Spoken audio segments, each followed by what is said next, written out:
Good day mga ka-sports natin dyan. VVL On Tour 2025 schedule. Magsisimula na nga Creamline Cool Smashers kontra sa Capital One Solar Spikers. Sino ang uuwing luhaan at sino ang magkakaroon ng tala ng pagkapanalo agad?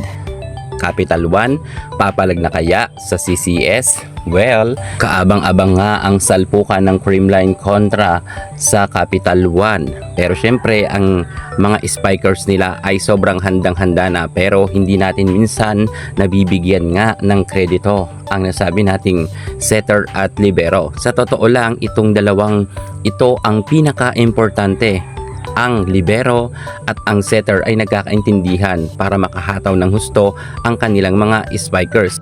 Alam naman natin na kapag pangit ang first ball ay hindi rin makakaset ng maganda ang nasabi nating mga setter. Kaya ang libero at setter, sino ba talaga ang mas angat sa dalawang team na ito? Si Tulinada ba versus G Amazing? Alamin ang buong detalye, pero bago ang lahat, subscribe ka muna, click ang ating notification bell para lagi kang updated sa lahat ng issues sa volleyball. Susunod na!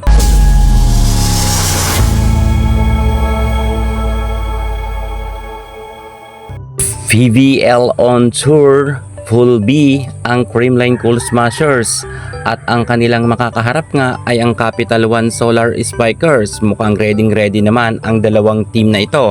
Ilang tulog na lang magsisimula na ang kanilang bakbakan. Mainit ngang pinag-uusapan ngayon ang setter at ang libero.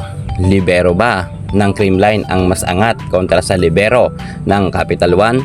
At pagdating sa setter, sino ba talaga ang mas karapat dapat nga na talagang katakutan? Si Tulinada ba na naging import na sa South Korea, or si G Amazing na naging import naman sa Denso Erebis sa Japan?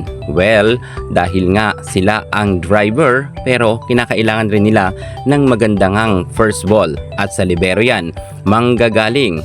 Salpukan nga yan ng libero, Doromal kontra naman kay Kayla Atienza.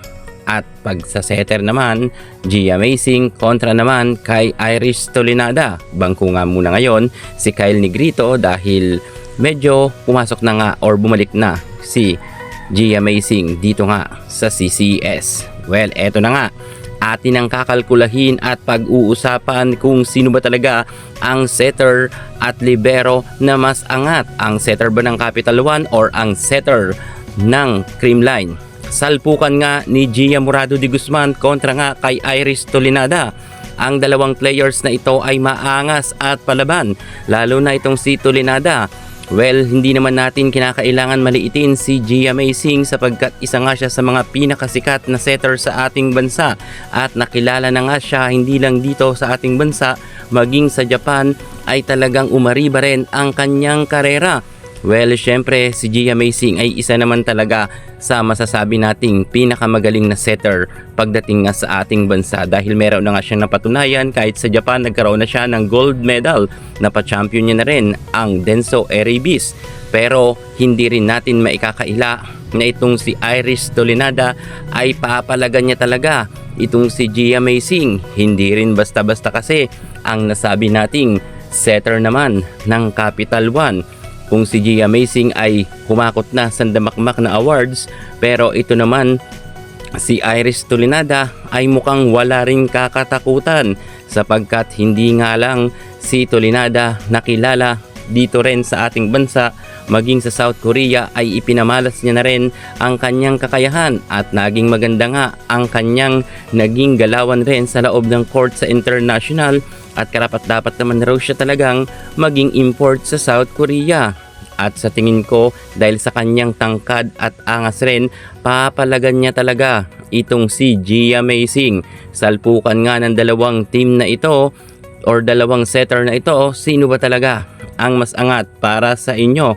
Well, kung ako ang inyong papapiliin, sa tingin ko si Iris Tulinada ay malakas rin ang loob, maangas at palaban. Sa tingin ko talagang magandang laban to kontra nga sa ating G Amazing. Talagang ang kanilang showdown ay magaganap nga sa June 22 at aasahan natin na magiging mainit talaga ang labanan ng dalawang setter na ito dahil sila nga ang driver. Pero tulad nga ng sabi ko, hindi sila makakadrive ng bola ng maganda at makakaset kung wala ngang magaling na libero. Nakasalalay pa rin sa kanilang libero kung sino ang mas angat. Kayla Atienza versus kay Doromal naman. Sino ba ang mas angat sa dalawa? Well, sa tingin ko naman itong si Kayla minsan nagiging off man siya pero mas veterana kasi to at marami ng experience kung kaya sa tingin ko ay mas lamang talaga ang Creamline pagdating sa libero at setter. Pero syempre hindi rin dyan magpapatalbog ang Capital One Solar Spikers. Kaya abangan na lang natin at suportahan